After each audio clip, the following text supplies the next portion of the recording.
সন্ত্রাসী কার্যক্রমে জড়িত রয়েছে এমন ব্যক্তি বা সংগঠন এবং তাদের কর্মকাণ্ড নিষিদ্ধ করার বিধান যুক্ত করে সন্ত্রাস বিরোধী সংশোধন অধ্যাদেশ ২০২৫-এর খসড়ার নীতিগত ও চূড়ান্ত অনুমোদন দিয়েছে উপদেষ্টা পরিষদ। রোববার রাষ্ট্রীয় অতিথি ভবন যমুনায় প্রধান উপদেষ্টা ডক্টর মোহাম্মদ ইউনূসের সভাপতিত্বে অনুষ্ঠিত উপদেষ্টা পরিষদের এক বৈঠকে এ খসড়া অনুমোদন করে উপদেষ্টা পরিষদ। সন্ত্রাস বিরোধী আইন সংশোধন করে সত্তা বা সংগঠনের কার্যক্রম নিষিদ্ধ করা, প্রয়োজনীয় অভিযোজন করা এবং অনলাইন ও সামাজিক যোগাযোগ মাধ্যমে প্রচার নিষিদ্ধকরণের বিধান অন্তর্ভুক্ত করা হয়েছে। সোমবার সংশোধনীটি অধ্যাদেশ আকারে জারি করা হতে পারে বলেও প্রধান উপদেষ্টার প্রেস উইং থেকে জানানো হয়েছে। রাজনৈতিক দল তার অঙ্গ সংগঠন বা সমর্থক গোষ্ঠীর বিরুদ্ধে শাস্তিমূলক ব্যবস্থা গ্রহণের ক্ষমতা দিয়ে আন্তর্জাতিক অপরাধ ট্রাইব্যুনাল আইন ১৯৭৩ সংশোধন করে গ্যাজেট প্রকাশ করেছে সরকার। আইন, বিচার ও সংসদ বিষয়ক মন্ত্রণালয় থেকে গ্যাজেট জারি করা হয়। সংশোধিত আইনের আওতায় কোনো সংগঠন, যেমন রাজনৈতিক দল বা তার সহযোগী কোনো সত্তা, যদি আন্তর্জাতিক অপরাধে জড়িত থাকে বলে ট্রাইব্যুনালের কাছে প্রতীয়মান হয়, তাহলে ওই সংগঠনের কার্যক্রম স্থগিত বা নিষিদ্ধ করা, নিবন্ধন বা লাইসেন্স বাতিল এবং সম্পত্তি বাজেয়াপ্ত করার ক্ষমতা ট্রাইব্যুনাল পাবে। গ্যাজেট প্রকাশের পরই আওয়ামী লীগের নিবন্ধন নিয়ে সিদ্ধান্ত হবে বলে জানিয়েছেন প্রধান নির্বাচন কমিশনার এএমএম নাসির উদ্দিন। রবিবার গণমাধ্যমকে তিনি একথা জানান। সিইসি বলেন, গ্যাজেট প্রকাশ হলে নির্বাচন কমিশন বিষয়টি নিয়ে আলোচনায় বসবে। কমিশনের আলোচনার পরই সিদ্ধান্ত নেওয়া হবে। বর্তমান বাংলাদেশের স্পিড বুঝে সিদ্ধান্ত নিতে হবে বলেও জানান সিইসি। সরকারের সিদ্ধান্ত যখন আমরা অফিসিয়ালি পাবো, গ্যাজেট হোক বা সার্কুলার হোক, যেভাবে একটা পাবো, তো ওটা পাওয়ার পরে আমরা কালকে বসে, আমি তো একবার কোনো সিদ্ধান্ত নিই না, আমরা বসে কালকে একটা সিদ্ধান্ত নিব। পত্রিকা বা টেলিভিশনের রিপোর্টের ভিত্তিতে তো আর আমরা সিদ্ধান্ত নিতে পারি না। খুন, গুম ও রাজনৈতিক নির্যাতনের দায়ে আওয়ামী লীগকে বিচারিক প্রক্রিয়া আনার জন্য ফেব্রুয়ারিতে দাবি তুলেছিল বিএনপি। দেরিতে হলেও অন্তর্বর্তী সরকার আওয়ামী লীগকে দল হিসেবে বিচারিক প্রক্রিয়া আনায় সাধুবাদ জানিয়েছে দলটি। রোববার গণমাধ্যমে পাঠানো এক বিবৃতিতে বিএনপি মহাসচিব মির্জা ফখরুল ইসলাম আলমগীর এমন তথ্য জানিয়েছেন। বিবৃতিতে তিনি বলেন, গত ১০ ফেব্রুয়ারি প্রধান উপদেষ্টার সঙ্গে সাক্ষাৎকালে তার হাতে দেয়া পত্রে গণহত্যা ও মানবতা বিরোধী অপরাধের দায়ে আওয়ামী লীগের রাজনৈতিক দল হিসেবে বিচারিক প্রক্রিয়া নিয়ে আসার দাবি জানিয়েছিল বিএনপি। তিনি বলেন, আলোচনা স্পষ্ট করে বলা হয়েছিল যে আইনি প্রক্রিয়াতে ফ্যাসিবাদী দল আওয়ামী লীগকে নিষিদ্ধ করা সম্ভব ও উচিত। বিভিন্ন সভা, সমাবেশে ও আলোচনায় বিএনপি এসব দাবি বারবার উত্থাপন করেছে। বিবৃতিতে মির্জা ফখরুল অন্তর্বর্তী সরকারকে সুনির্দিষ্ট নির্বাচনী রোডম্যাপ ঘোষণারও আহ্বান জানান।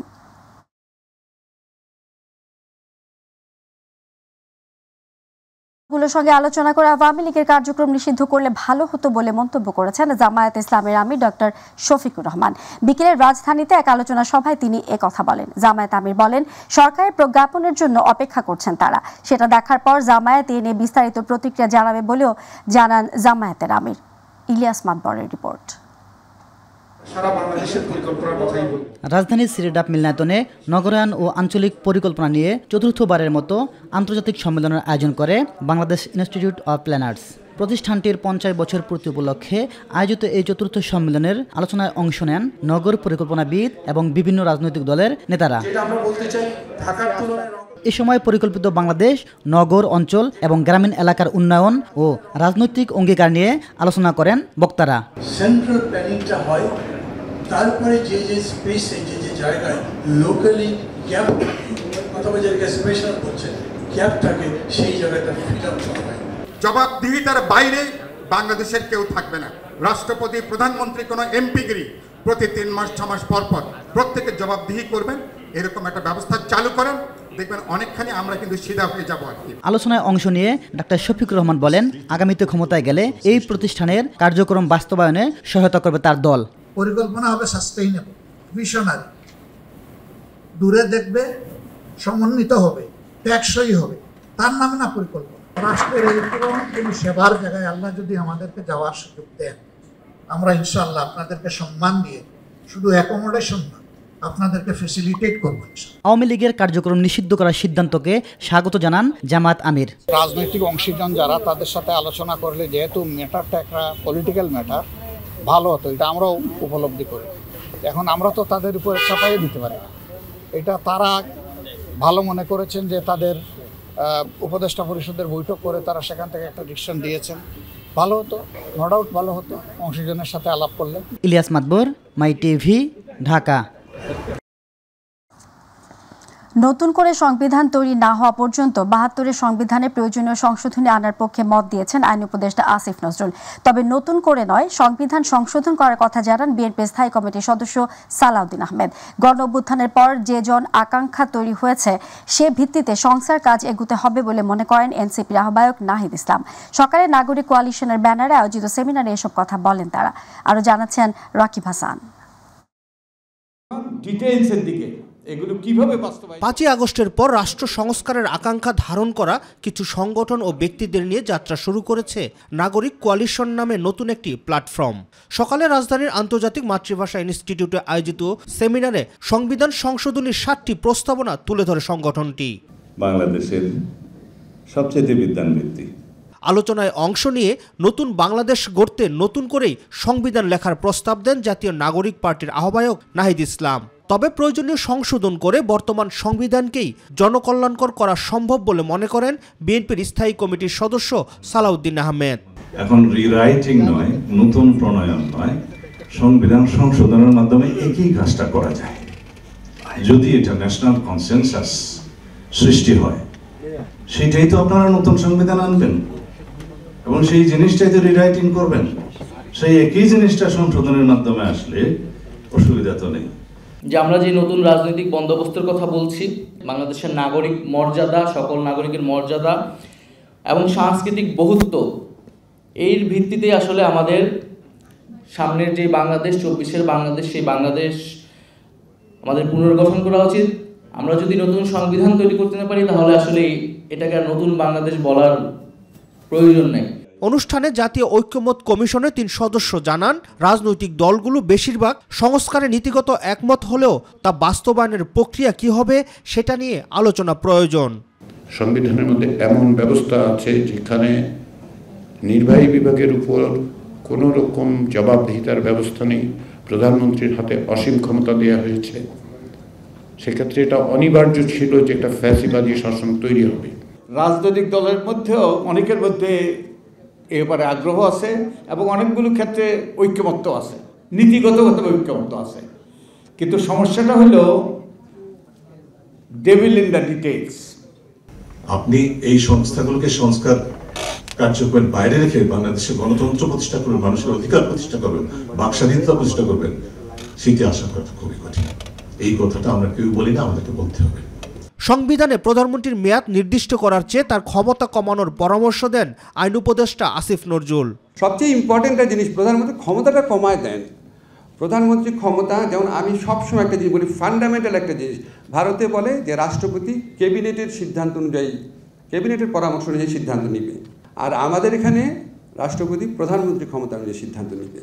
ফলে এই প্রধানমন্ত্রী ক্ষমতাটাকে অ্যাড্রেস করেন। মেয়াদটাও নির্দিষ্ট করা দরকার আছে, কিন্তু কনভিন্সিং আর্গুমেন্ট এস্টাবলিশ করতে হবে। রাষ্ট্র সংস্কারে আরো জোরালো মতামত গঠনের তাগিদ দেন বিশিষ্টজনেরা।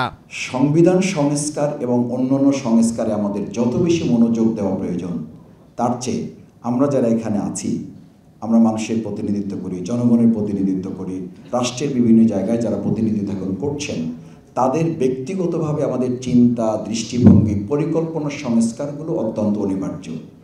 কিন্তু সংবিধানকে আমরা যে জায়গায় মৌলিকভাবে নিতে যাচ্ছি সেটা সংশোধনের অনেক ঊর্ধ্বে, এবং সেই কারণে এটা জনগণের অভিপ্রায় কিংবা ইচ্ছার প্রকাশ হিসেবে হওয়া দরকার।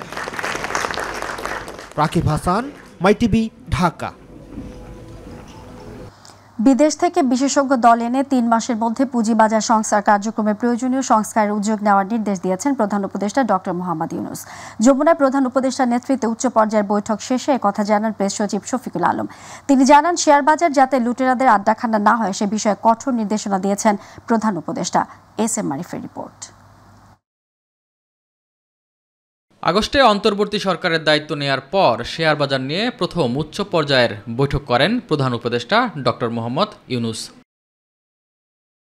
যমুনায় অনুষ্ঠিত বৈঠক শেষে প্রেস সচিব শফিকুল আলম জানান, শেয়ার বাজারের পরিস্থিতি উন্নয়ন ও বিনিয়োগকারীদের আস্থা ফেরাতে 5টি গুরুত্বপূর্ণ নির্দেশনা দেন প্রধান উপদেষ্টা। খুবই প্রাণবন্ত আলোচনা হয়েছে, চিফ অ্যাডভাইজার পুরোটা শুনেছেন, শোনার পরে উনি নির্দেশনা দিয়েছেন এবং আমরা আশা করছি যে খুব দ্রুত স্টক মার্কেটে মানে আমরা রিয়াল এবং মিনিংফুল রিফর্ম দেখতে পাবো। তিনি জানান, দ্রুত পুঁজিবাজার সংস্কারে বিদেশ থেকে বিশেষজ্ঞ দল আনার নির্দেশনাও দেন ডক্টর ইউনূস।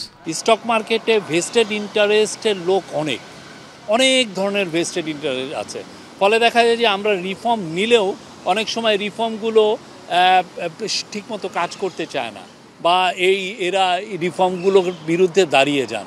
তো এইটার জন্য এই স্টক মার্কেটে যাতে খুব ডিপ রিফর্মটা ক্যারি আউট করা যায়, এবং এমন ব্যক্তি যাদের আসলে এইখানে কোনো ইন্টারেস্ট নাই, এই রকম একটা রিফর্মের কথা চিফ অ্যাডভাইজার বলেছেন। এবং উনি বলেছেন এ সেট অফ ফরেন এক্সপার্টকে আনতে বলেছেন, যারা এসে 3 মাসের মধ্যে পুরো রিফর্মটা তারা ইনিশিয়েট করবেন বা ক্যারি আউট করবেন। এইটার একটা সেট অফ ফরেন এক্সপার্টকে আনতে বলেছেন।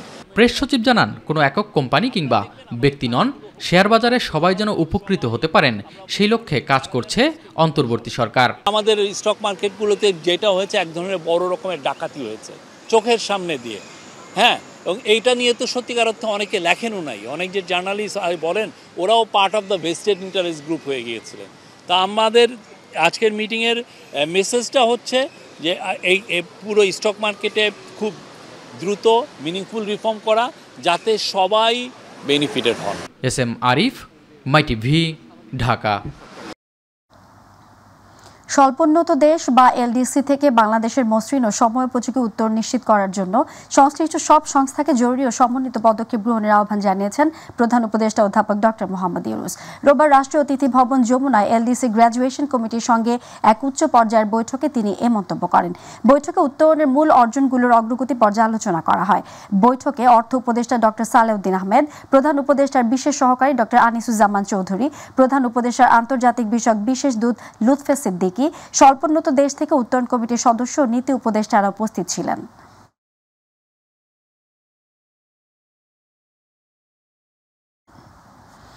আজ বৌদ্ধ ধর্মাবলম্বীদের অন্যতম ধর্মীয় উৎসব বুদ্ধ পূর্ণিমা। এ উপলক্ষে বান্দরবানের বিভিন্ন বিহারে বিহারে অনুষ্ঠিত হয় সমবেত প্রার্থনা, সোয়াইন দান, জলসিঞ্চন সহ নানা আনুষ্ঠানিকতার মধ্য দিয়ে বুদ্ধ পূর্ণিমা পালন করেন বৌদ্ধ ধর্মাবলম্বীরা। সকালে রাজবাড়ী প্রাঙ্গণ থেকে একটি র্যালি বের হয়ে শহরের বিভিন্ন এলাকা প্রদক্ষিণ করে রাজগুরু বুদ্ধ বিহারের বটবৃক্ষ প্রাঙ্গণে এসে শেষ হয়। এছাড়াও সকাল থেকে বিহারে বিহারে সোয়াইন দান, বোধি বৃক্ষে জল সিঞ্চন, মোমবাতি প্রজ্বলন ও প্রার্থনার মধ্য দিয়ে যুবক যুবতী, শিশু, বৃদ্ধ, নারী, পুরুষ সহ সকল বৌদ্ধ ধর্মাবলম্বীরা প্রার্থনার মধ্য দিয়ে দিনটি উদযাপন করেন। বুদ্ধ পূজা ও শিল গ্রহণ, পিণ্ডদান, ভিক্ষু সংঘের প্রাতরা সহ নানা আনুষ্ঠানিকতার মধ্য দিয়ে সারা দেশে দিনটি উদযাপন করেন বৌদ্ধ ধর্মাবলম্বীরা।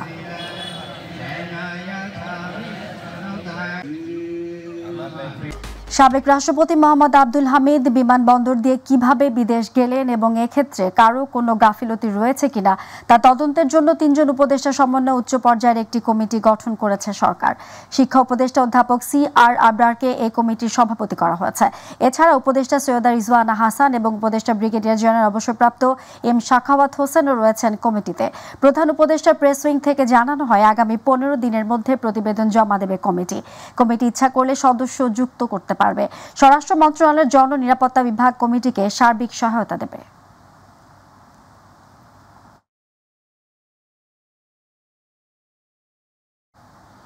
বিগত 3টি জাতীয় নির্বাচনের সাথে জড়িত সব কমিশনারদের গ্রেফতারের দাবি জানিয়েছে গণ অধিকার পরিষদ। দুপুরে এক অনুষ্ঠানে দলটির নেতৃবৃন্দ একথা জানান। এ সময় গণ অভ্যুত্থানে অংশ নেওয়া সব দল নিয়ে জাতীয় সরকার গঠনের আহ্বান জানান গণ অধিকার পরিষদের নেতারা। পাশাপাশি আওয়ামী লীগের নিবন্ধন বাতিলের দাবিও জানান তারা। এ সময় দলটির সভাপতি নুরুল হক নূর জাতীয় পার্টি নিবন্ধন বাতিল করার পাশাপাশি বিতর্কিত উপদেষ্টাদের সরিয়ে দেওয়ারও আহ্বান জানান। আমরা লীগ নিষিদ্ধ হওয়ার বিষয় নিয়ে আছি, আর তলে তলে যে আরও দেশে অনেক কিছু হয়ে যাচ্ছে, এই সমস্ত বিষয় আমাদের কনসার্ন আছে কিনা। তাই আমরা এই বিষয়গুলো সামগ্রিক প্রেক্ষাপটে আমরা প্রধান উপদেষ্টাকে জাতীয় সংলাপ ডাকার আহ্বান জানাচ্ছি। আওয়ামী লীগ যেমনিভাবে অপরাধ করেছে, জাতীয় পার্টি সহ 14 দলের দোসররা একইভাবে অপরাধ করেছে। সুতরাং আওয়ামী লীগের সাংগঠনিক কার্যক্রম যেমনিভাবে নিষিদ্ধ হয়েছে, জাতীয় পার্টি সহ 14 দলের সাংগঠনিক কার্যক্রম নিষিদ্ধ করতে হবে এবং একই সাথে জিএম কাদের, চুন্নু সহ 14 দলের দোসরদেরকে গ্রেপ্তার করতে হবে। আওয়ামী লীগকে চিরতরে নিষিদ্ধ ঘোষণা, জুলাই সনদের বাস্তবায়ন এবং আহতদের উন্নত চিকিৎসার দাবিতে শাহবাগ অবরোধ করে বিক্ষোভ করেছেন জুলাই অভ্যুত্থানে আহতরা। শনিবার মধ্যরাত থেকে কর্মসূচি শুরু করেন তারা। অবরোধের কারণে শাহবাগ মোড়ে যান চলাচল বন্ধ হয়ে যায়। শাহবাগে তৈরি মঞ্চ থেকেও জানানো হচ্ছে একই দাবি। আর যদি ফাঁসি দিতে হয়, সেই ফাঁসির দড়ি যদি সরকারের কাছে টাকা না থাকে, আমি আমার শেষ সম্পত্তি পেয়েছে, আমার চিকিৎসা যখন করাতে পারছি, আমার বাড়ি পেয়েছে, আমি সেই দড়ি কিনে দেবো সরকার। জুলাই সনদটা দিয়ে দেন, এটা আমাদের প্রাপ্ত জিনিস।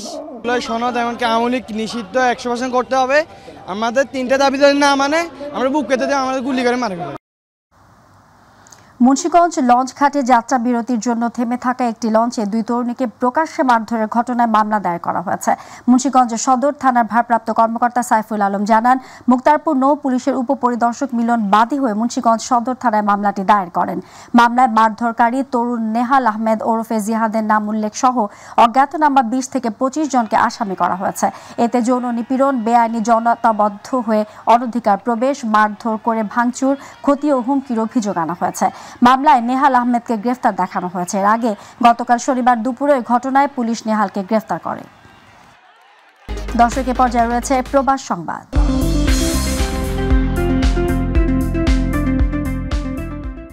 ফ্রান্সের ক্রীড়া ও সাংস্কৃতিক বিকাশে ফরাসি সামাজিক অ্যাসোসিয়েশন সলিডারিটিতে আজই ফ্রান্সের নিজস্ব ক্রিকেট টিম সাফ ফোর্স ক্রিকেট ক্লাবের জার্সি উন্মোচন করা হয়েছে। প্রতিনিধি বাদল পাল জানান, শনিবার প্যারিসে নিজস্ব কার্যালয় ফাস্তিতে এই অনুষ্ঠানের আয়োজন করা হয়। বর্ণিল আয়োজনে অনুষ্ঠিত জার্সি উন্মোচন অনুষ্ঠানে আমন্ত্রিত অতিথি ছিলেন সলিডারিটিতে আজই ফ্রান্স সাফের প্রেসিডেন্ট নয়ন এনকে, সাংবাদিক লুৎফুর রহমান বাবু, সাবুল আহমেদ, জানি আলম ও মোহাম্মদ ফখরুজ্জামান, বাংলাদেশি বংশোদ্ভূত ফরাসি অভিনয়শিল্পী সোয়েব মোজাম্মেল, সাফের প্রশাসনিক সেক্রেটারি জুবাইদা শাম্মী জাহান, সাফের জেনারেল সেক্রেটারি মামুন হাসানের সঞ্চালনায় অনুষ্ঠানে শুভেচ্ছা বক্তব্য রাখেন সাফ সদস্য শাহিন আহমেদ ও সাফের স্পোর্টস সেক্রেটারি শিহাবুদ্দিন।